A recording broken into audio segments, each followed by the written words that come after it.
السلام عليكم ورحمة الله وبركاته.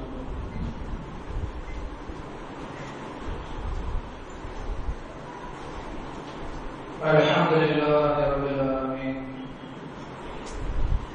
والعاقبة للمتقين والصلاة والسلام على أشرف الأنبياء والمرسلين والخاتم نبينا محمد وآله وصحبه والناس أجمعين. أما بعد.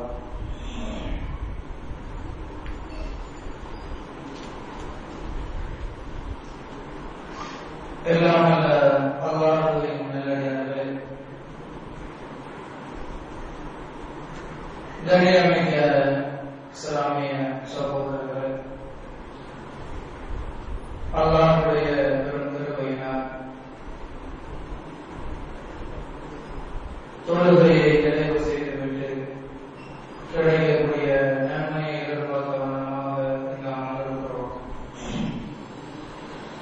அல்லாஹ் ரப்பல் ஆலமீனுடைய நல்ல எண்ணங்களுக்கு ஏற்ப நம்முடைய பாவங்களை மன்னித்து அதிகமான நற்கூலிகளை நம் அனைவருக்கும் தந்தருள்வானாக. அன்புடைய இஸ்லாமிய சகோதரர்கள், தொடர்ச்சியாக ஹதீஸ் கலை ஒரு ஆய்வு என்கிற தலைப்பின் கீழ் குர்ஆன் சுன்னாவின் அடிப்படையில் அதை எவ்வாறு சஹாபாக்கள் விளங்கினார்களோ அதன் அடிப்படையில் சில விஷயங்களை ஆதாரபூர்வமாக பார்த்து வருகிறோம்.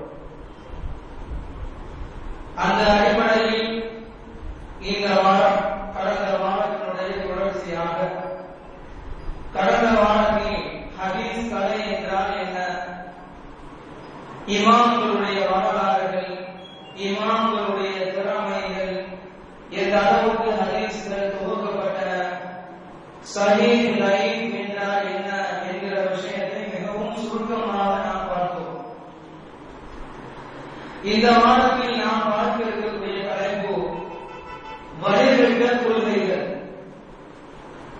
அன்பர்களே இஸ்லாமிய சகோதரர்களே, அல்லாஹ்வுடைய நல்லடியார்களே,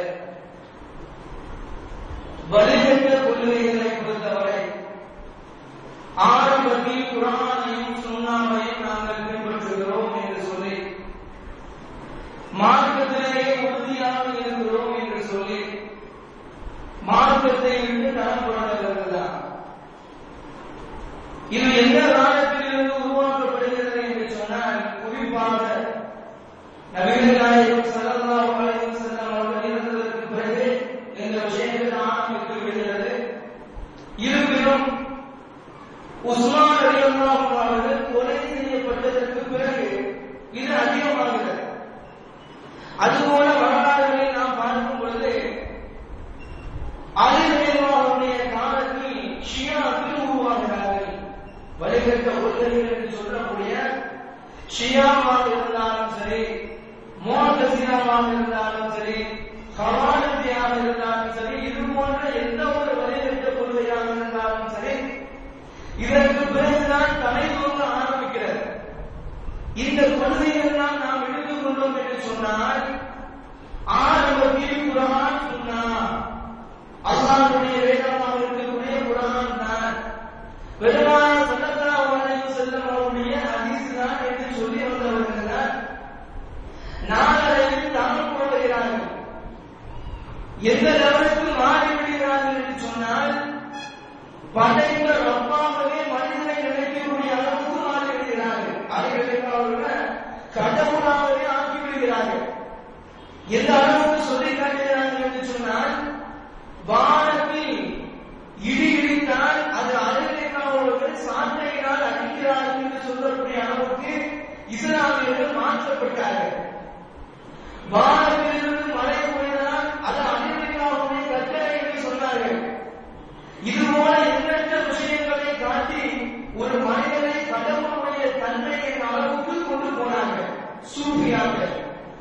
அந்த சூஃபியாக்களை எழுதுவது என்று சொன்னால், மாஃபி ஜுப்பத்தி இல்லல்லா, என்ன சொல்றாங்க என்று சொன்னால், என்னுடைய ஜுப்பாவோட அல்லாஹ்வுடைய யாரையும் அப்படின்னா தூணலையும் தூரையும் ஒரு ஒரு பொருளையும்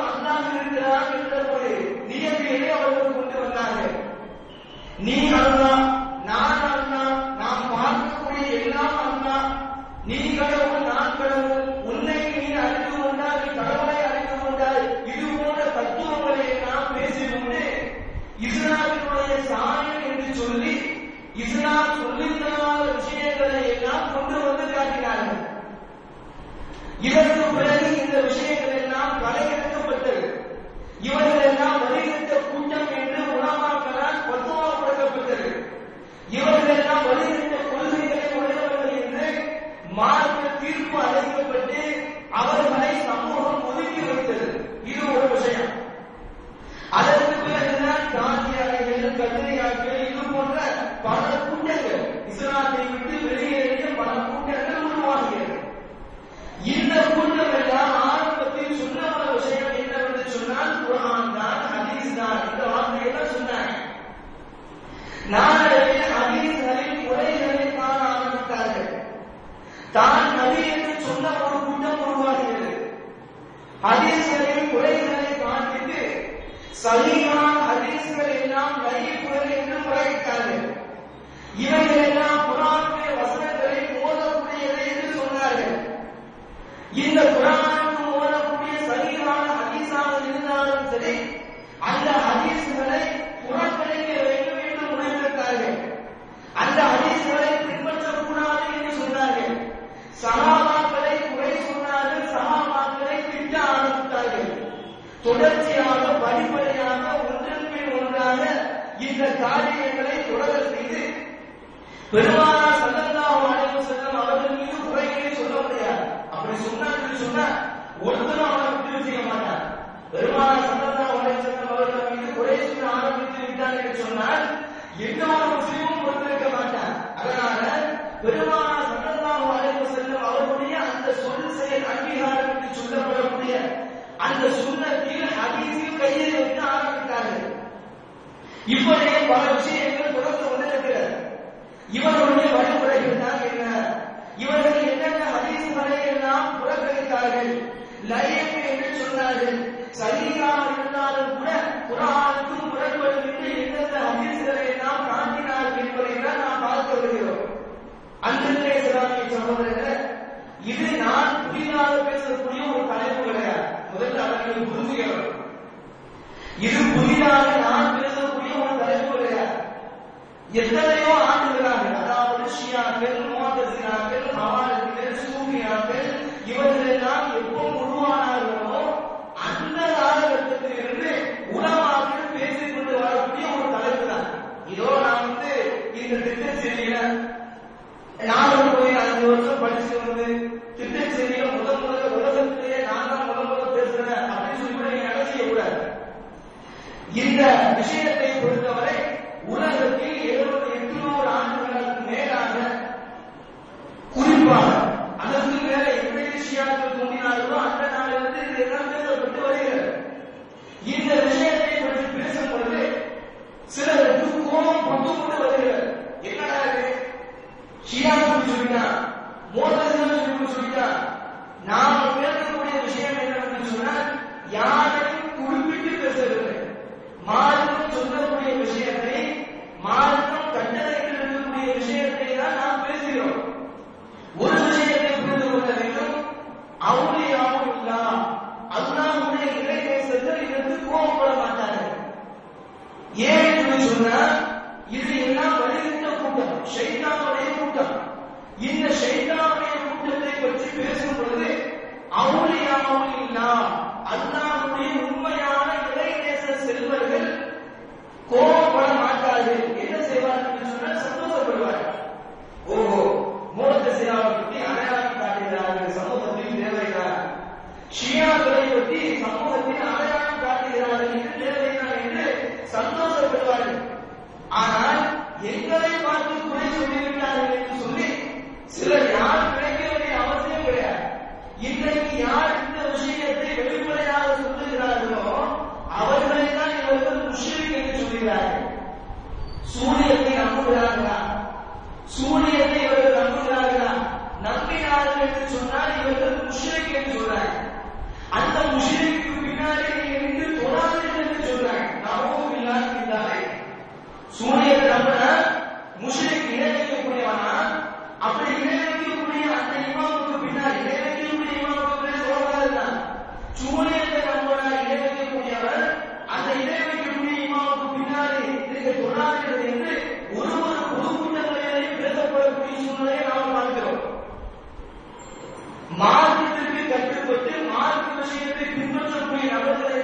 முஷ்ரிக் முனாஃபிக் என்று நீங்கள் சொன்னீர்கள் என்று சொன்னால் ஹவாரிகளை பார்த்து ஹவாரிக்கு விரும்பி சொல்றோம், மோதலினாவை பார்த்து மோதலினாவை விரும்பி சொல்றோம்.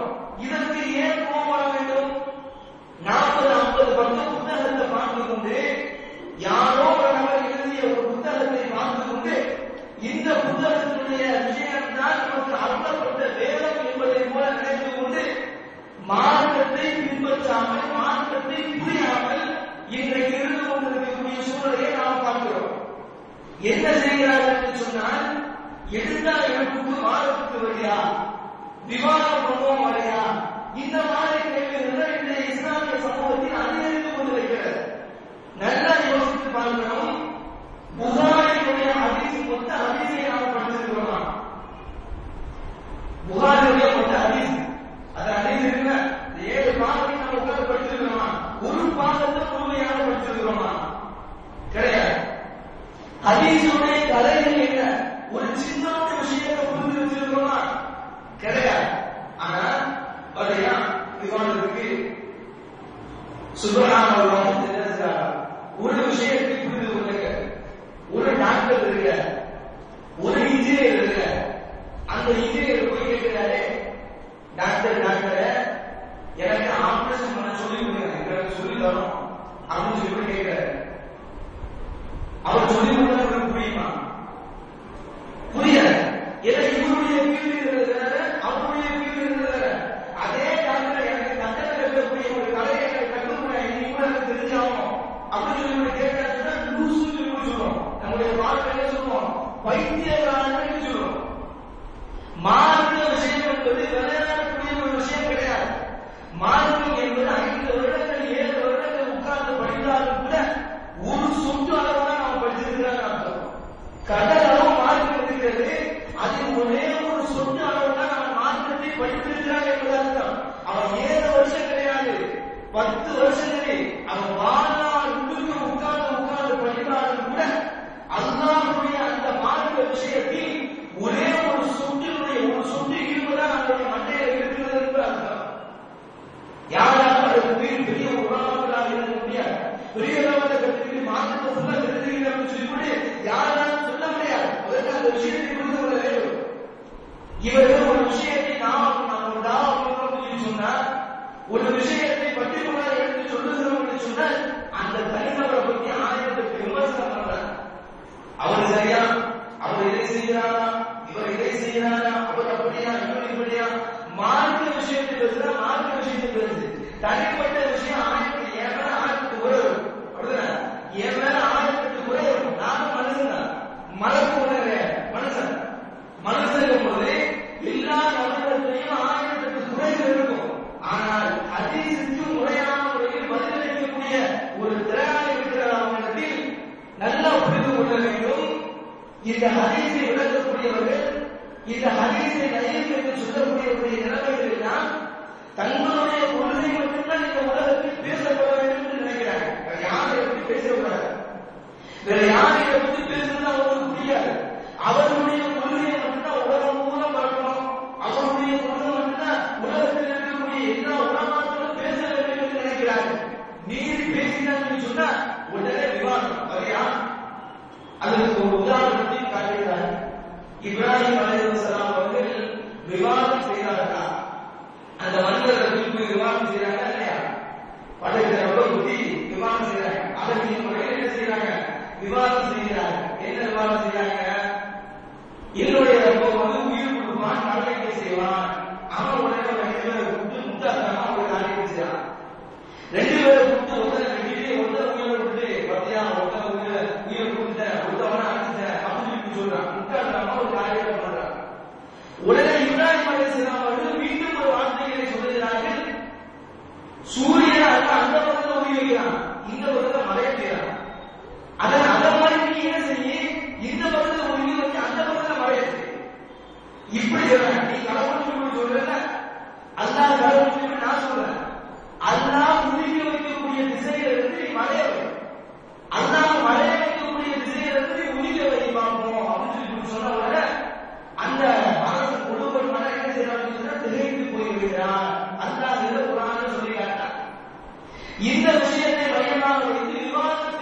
கூட்டு பாத்தீங்கன்னா அல்லாஹ் சுத்தி காட்டுகிறானே அப்படின்னு சொல்றாங்க. நாம திருப்பி அவர்களுக்கு கேள்வியாக கேட்கிறோம், அந்த மன்னர் வந்து முஸ்லீமா அல்ல காமிக்கிறா? யாரு அந்த மன்னராக இருக்கிறவர்? முஸ்லீமா இல்ல காமிக்கிறா? காமிரு. காமிரத்தில் அழகிய முறையில் கற்பிக்க இஸ்லாம் சொல்லுகிறது. உன்னிடத்தில் கற்பிப்பதற்காக நீ அழைக்கிறாய் என்று சொன்னால் நீ முஸ்லீமா காமிக்கிறா? யோசித்து பார்க்க வேண்டும். அல்லாஹ் சொல்லி கேட்கிறான், முட்டாள்கள், மார்க்கத்தை தெரியாதவர்கள், மௌலிகர்கள் உன்னிடத்தில் கற்பிக்க முற்பட்டார்கள் என்று சொன்னால் காது சலாமா அஸ்ஸலாமு அலைக்கும் வரஹ்மத்துல்லாஹி வபரகாத்துஹு முடிஞ்சு போச்சு. சொல்லிட்டு நாம் போயிட்டே இருக்கோம். ரசூலுல்லாஹ் எந்த ஒரு முஸ்லிமையாவது தர்க்கம் செய்து நாம் பார்க்க முடியுமா?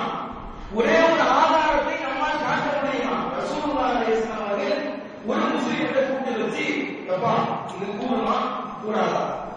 என்னுடைய கருத்து நீ ஒரு 4 பேர் கூப்பிடுவோம், நான் ஒரு 4 பேர் கூப்பிடுவோம், நம்ம உட்காரு பேசுவோம். ரசூலுல்லாஹ் சொன்னதாக ஒரு ஆதாரம் இருக்கிறதா? அதைக்கு ஒரு ஆதாரத்தில் செய்ய வேண்டும். விவாதம் யாரிடத்தில் வைக்க வேண்டும்? இதை அழகான முறையில் திருமலையில் அல்லாஹ் ஒரு அழைத்து சொல்லி காட்டுகிறார். நபி இப்ராஹிம் அலைஹிஸ்ஸலாம் அவர்கள் செய்ததை உதாரணமாக காட்டுவதாக இருந்தால் அது யாருக்கு பொருந்தும்? இஸ்லாம் அல்லாதவர்களுக்கு தான் அந்த விஷயம் பொருந்தும். இந்த விஷயத்தை மனதில் வைத்துக் கொள்ள வேண்டும்.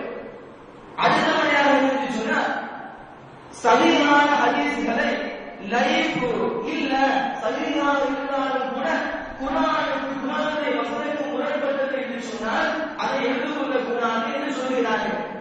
இன்னொன்று என்று சொன்னால் சஹாபாக்களை பொறுத்தவரை அவருடைய கருத்துக்களை எடுத்துக்கொள்ள கூடாது. ஏன் என்று சொன்னால் ஒரு ஹதீஸை ஆதாரமாக காட்டுகிறார்கள். புரிஞ்சுக்கணும். என்ன ஹதீஸை ஆதாரமாக காட்டுகிறார்கள் என்று சொன்னால் கௌசர் தடாகம் கேள்விப்பட்டிருப்பீங்க. நபிகள் நாயகம் ஸல்லல்லாஹு அலைஹி வஸல்லம் அவர்கள் அந்த கௌசர் தடாகத்திலிருந்து தண்ணீரை எடுத்து மறுமை நாளை தன்னுடைய உம்மத்துக்கு கொடுப்பாங்க என்றால் தெரியுது. ஹதீஸ். அந்த நேரத்தில் சஹாபாக்கள் வரும் பொழுது மலக்குமார்கள் தடை செய்வார்கள். இவர்கள் எல்லாம் உங்களுக்கு பின்னால் வழி தவறி சென்று விட்டார்கள், அதனால எங்களுக்கு கொடுக்காதீங்க அப்படின்னு சொல்லும்போது ரசூலுல்லாஹ் சஹாபி சொல்லுவாங்க. இது தெளிவான ஹதீஸ் தான். இது ஒன்று லைவ் கிடையாது. சரியான ஹதீஸ் தான். இந்த ஹதீஸை ஆதாரம் காட்டி பார்த்தீங்கன்னா சஹாபாக்கள் தடுக்கப்படுகிறார்கள், சஹாபாக்கள் விளக்கப்படுகிறார்கள். அப்படிப்பட்ட சஹாபாக்களுடைய கருத்துக்களை எடுத்துக்கொள்ளலாமா என்று ஒரு கேள்வியாக வைத்து சஹாபாக்களை பின்பற்றக்கூடாது, அவருடைய கருத்துக்களை எடுக்கக்கூடாது என்று சொல்லி காட்டுகிறார்கள். இந்த ஹதீஸின் முறையாக விளக்க வேண்டும். ஏதோ தமிழகத்தோடு படித்து விடக்கூடாது. அந்த ஹதீஸிலே 2 விதமான வார்த்தைகள் வருகிறது. என்ன வார்த்தை அப்படின்னு சொன்னா, முதலாவது வார்த்தை சஹாபி என்கிற வார்த்தை வருகிறது. இரண்டாவது வார்த்தை இன்னொரு இடத்துல ஹதீஸில் எப்படி வருதுன்னு சொன்னா உம்மத், என்னுடைய உம்மத் என்கிற வார்த்தை வருகிறது. இந்த ஹதீஸுடைய உண்மைகளை என்ன? ரசூலுல்லாஹ் தன்னுடைய போகிறதுல மலக்குமார்கள் தடுக்கிறாங்க. உங்களுக்கு பின்னாடி இவங்க என்ன நிலைமையில இருந்தாங்கன்னு சொல்லி நீங்க அறிய மாட்டீங்க அப்படின்னு சொல்லி சொல்றாங்க. என்ன நிலைமையில் அவர்கள் ஆனார்கள் சஹாபாக்கள் என்று சொல்லி பார்க்கும் பொழுது இஸ்லாத்தை விட்டு மாறி விடுகிறார்கள், தடம் புரண்டு விடுகிறார்கள். ஒரு சில பேர் ஏன் தடம் போடுறாங்க? 2 காரணத்திற்காக தடம் போடுகிறார்கள். ஒன்று என்னன்னு சொன்னா ரசூலுல்லாஹி ஸல்லல்லாஹு அலைஹி வஸல்லம் மரணம். அந்த மரணத்தை பொறுத்து கொள்ள முடியாமல் ஒரு தூதர் இவர் மரணிப்பாரா, இவர் மரணிக்க கூடாது என்று அதனையே குழப்பி என்ன செய்கிறார்கள் என்று சொன்னால் முர்த்ததாக போய்விடுகிறார்கள். ஒரு விஷயம். இரண்டாவது காரணம் என்னவென்று சொன்னால் ஜக்காத் வசூலுக்கு ரசூலுல்லாஹி ஸல்லல்லாஹு அலைஹி வஸல்லம் வருஷம் அனுப்புவாங்க. வருஷம் ஜக்காத் கொடுத்தே ஆகணும். வருஷம் ரசூலுல்லாஹ் ஜக்காத் வசூலுக்காக ஆள் அனுப்புவாங்க. அப்படி அனுப்பக்கூடிய அந்த சஹாபாக்கள் மரணித்து விடுகிறார்கள். ரசூலுல்லாஹி ஸல்லல்லாஹு அலைஹி வஸல்லம் மரணத்துக்கு பிறகு அதை உணர்ந்தவர்களுக்கு முடிவதில்லை. அப்ப ஜக்காத் கொடுத்துருக்கிறவங்க என்ன நினைக்கிறாங்க அப்படின்னா ரசூலுல்லாஹி மரணத்தோட எல்லாமே முடிஞ்சு போல, ஜக்காத்ல கூட எல்லாமே முடிஞ்சு போல அப்படின்னு நினைச்சுக்கிட்டு மார்க்கம்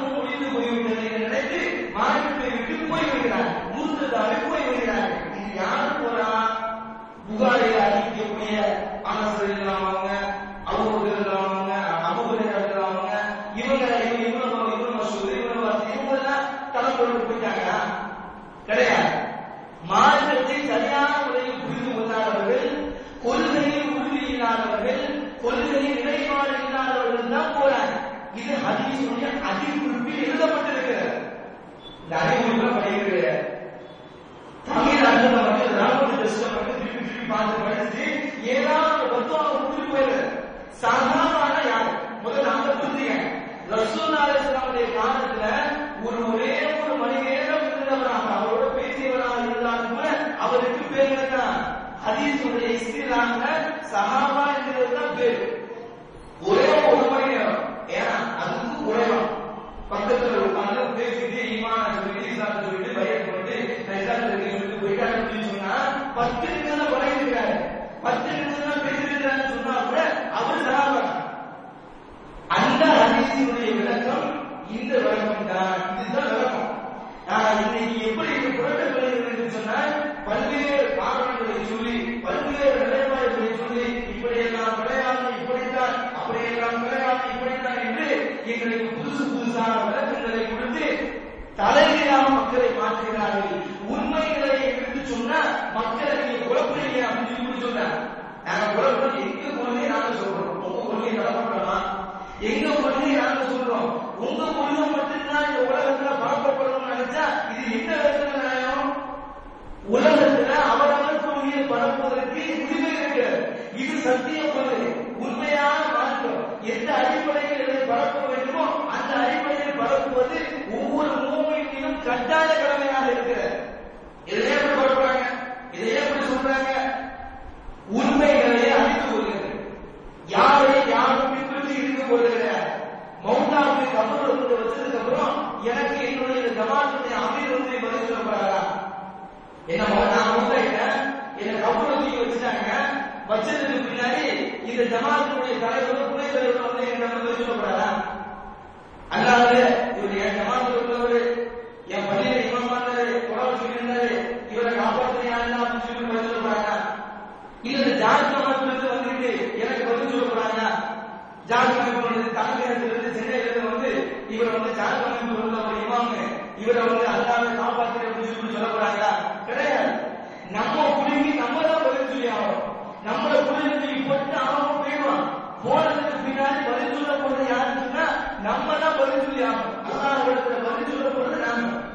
குர்ஆனையும் ஹதீஸையும் சரியான முறையில் விளக்குவதற்கு கடமைப்பட்டிருக்கிறோம், சரியான முறையில் புரிவதற்கு கடமைப்பட்டிருக்கிறோம். சரியான ஹதீஸ்கள் குர்ஆனுக்கு முரண்படுகிறது என்று சொல்லக்கூடிய ஒரு ஒரு ஹதீஸுக்கும் இன்ஷா அல்லாஹ் தனி வகுப்பு ஏற்படுத்தி இந்த குர்ஆனை கற்று பேசக்கூடாது. ஏன்னு சொன்னா சில ஹதீஸ்கள் சில மக்களுக்கு புரியாது, குழம்புற மாதிரி இருக்கும். அதனால இந்த குர்ஆனை நான் இன்ஷா அல்லாஹ் தலைப்பு மாற்றிட்டு நம்ம பேசிப்போம். இதுக்குன்னு சொல்லி தனியாக ஒரு கிளாஸ் வச்சு இன்ஷா அல்லாஹ் சரியான ஹதீஸ்கள் குர்ஆனுக்கு முரண்படுமா என்கிற தலைப்பின் கீழே இன்ஷா அல்லாஹ் நிறைய விஷயங்களை பற்றி பேச இருக்கிறோம். அதுபோல இலவசமான புத்தகங்களையும் மக்களுடைய பிரிவுக்காக வெளியிட்டிருக்கிறோம் இன்ஷா அல்லாஹ். அதற்காக உங்களுடைய துஆக்களோடு இந்த துஆவை இணைத்து கொள்ளுங்கள். அல்லாஹ் போதுமானவர். சுப்ஹானக அல்லாஹும்ம வ பிஹம்திக அஷ்ஹது அல்லா இலாஹா இல்லா அன்த அஸ்தக்ஃபிருக வ அத்தூபு இலைக். அஸ்ஸலாமு அலைக்கும்.